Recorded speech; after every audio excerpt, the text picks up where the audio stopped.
మహానటులు ఎన్టీఆర్, ఏఎన్ఆర్ కాంబినేషన్లో పలు multi starrers రూపొందాయి. వాటిలో 2 సినిమాలు వేర్వేరు సంవత్సరాల్లో డిసెంబర్ నెలలో విడుదలై ప్రజాదరణ పొందాయి. ఆ జనరంజక చిత్రాలేంటో ఈ వీడియో ద్వారా తెలుసుకుందాం.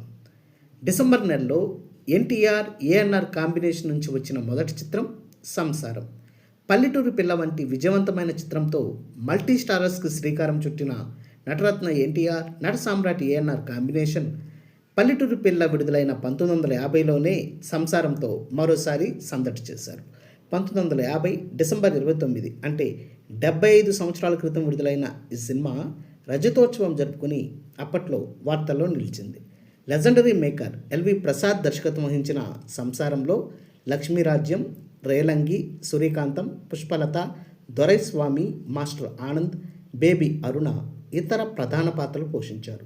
సుసర్ల దక్షిణామూర్తి స్వరకల్పనలో రూపొందిన సంసారం 1950లో చివరి బ్లాక్ బస్టర్ మూవీగా నిలిచిందనే చెప్పొచ్చు. డిసెంబర్ నెలలోనే 6 ఏళ్ల తరువాత అంటే 1956లో వచ్చిన ఎన్టీఆర్, ఏఎన్ఆర్ కాంబో మల్టీస్టారర్ చరణదాసి. తాతినేని ప్రకాష్ రావు దర్శకత్వం వహించిన ఈ సినిమా బెంగాలీ నవల నౌకా దూబి ఆధారంగా తెరకెక్కింది. ఎన్టీఆర్ తొలిసారిగా శ్రీరాముడి గెటప్లో కనిపించింది ఈ సినిమా కోసమే కావడం విశేషం. ఇందులో ఎన్టీఆర్, ఏఎన్ఆర్తో పాటు అంజలీదేవి, సావిత్రి, ఎస్వీఆర్, రేలంగి, రమణారెడ్డి, కన్నాంబ, షావుకార్ జానకి, సూర్యకాంతం వంటి మేటి తారలు ముఖ్య పాత్రలు పోషించారు.